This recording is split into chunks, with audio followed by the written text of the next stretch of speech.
अपने अपने बच्चे को ध्यान में रखते हुए ये बताइए कि जब आप उसको डेवलप कर रही थी, बड़ा कर रही थी, तो क्या क्या क्या बातें आपके ध्यान में आती कि आप क्या क्या कोशिश कर रही थी उसको बड़ा करने के लिए? हैंड रेस करके जल्दी जल्दी बढ़ेंगे तो काम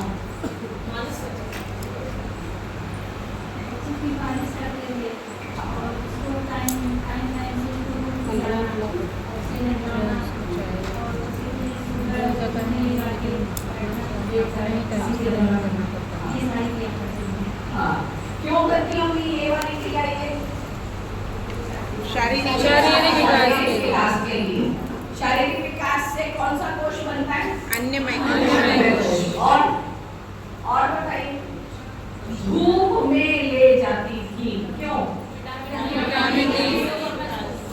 विटामिन डी के लिए धूप में क्यों ले जाना?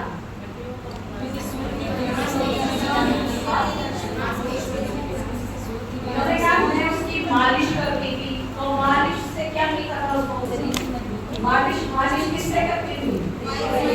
तेल से। तेल पदार्थ था, तो तेल की मालिश की जल समान एक वस्तु से, है ना, धूप में रखा, सूर्य में बहुत सा मिला।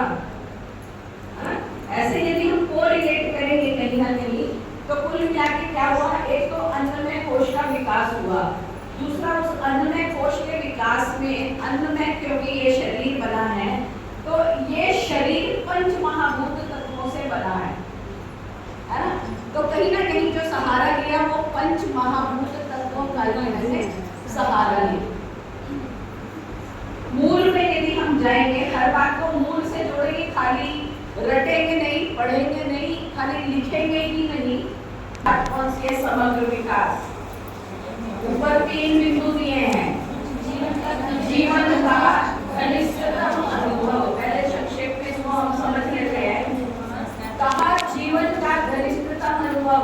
शरीर है पर जीवन कैसे चाहिए? कैसे मिलेगा जीवन? यदि उसको सही पोषण नहीं मिला तो जीवन खतरे में आ सकता है। तो जीवन का घनिष्ठतम अनुभव वाली इस शरीर को पोषित रहने के लिए भी क्या क्या चाहिए? तो सबसे पहला पॉइंट क्या लिखा उसके नीचे?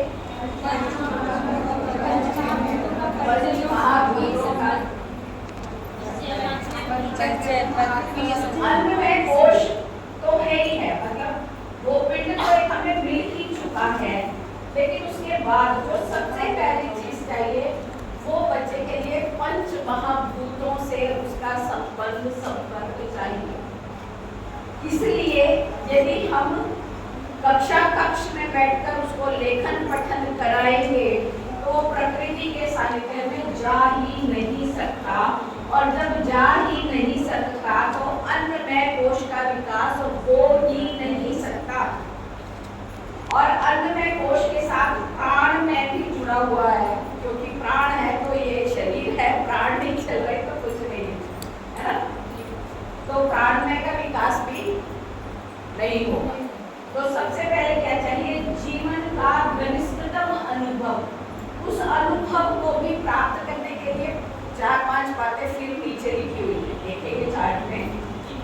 तो पहला है पंच महाभूत तत्वों का संबंध में रहना, ही उसका परिचय कराना उसको। दूसरा क्या है? अब वो ही बात आ गई, पदार्थों के गुण तत्व का परिचय। सूर्य की रोशनी में हमने उसको रखा, तो सूर्य क्या देता है? तेज देता है, बहती है, पानी नीचे गिरता है, सूर्य ललित कलाओं का रसास्वादन। अब ललित कला क्या होती है? हमने 5 कोश पढ़े हैं, है ना? उसमें हमने पढ़ा कि अन्नमय कोश की वृद्धि शारीरिक से होती है, प्राणमय की योग से होती है, 5 आधारभूत विषय दिए हैं ना? मनोमय कोश की वृद्धि संगीत से होती है। अब ललित कला क्या है कि जब भी आज की डेट में भी जब ही हमने इस कक्ष में ये वर्ग करने का फैसला किया होगा, तब इस कक्ष की हालत कुछ और है ना? और फिर धीरे धीरे हमने इसकी साज सज्जा करी, तो धीरे धीरे इसका रूप जो था वो बदलता चला गया। और अभी ऐसी स्थिति है कि हम इसमें जैसे ही प्रवेश करते हैं तो एक वातावरण बन जाता है कि हम यहाँ पर अध्ययन करने के लिए आए हैं। तो जब भी हम किसी चीज के स्वरूप को निखारते हैं, सृजन करते हैं, किसी भी चीज का सृजन करते हैं, मोती हैं बिखरे पड़े हैं लेकिन एक माला बन गई, तो फिर बिखरे हुए मोती से वो माला ज्यादा सुंदर लगती है ना। मैं बात कर रही हूँ लेकिन इसी बात को मैं गाकर करने लग जाऊँ तो उसका प्रभाव आप पर 100 गुना ज्यादा पड़ेगा। कहने का भाव ये कि जब भी हम किसी चीज का सृजन करते हैं, निर्माण करते हैं, तो हमें और सुंदर लगता है, और जब और सुंदर लगता है तो हमारा मन बहुत प्रसन्न हो जाता है।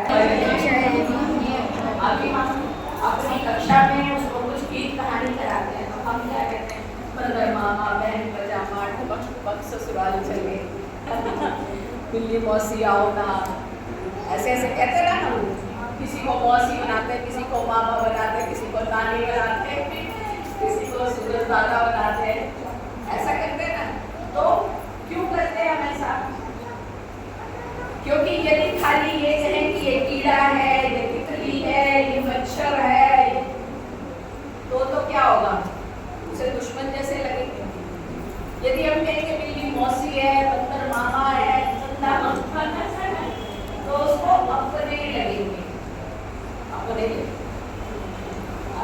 तो सजीव सृष्टि से, सजीव माने जिसमें भी जान प्राण है ना, उससे उसको जोड़ना।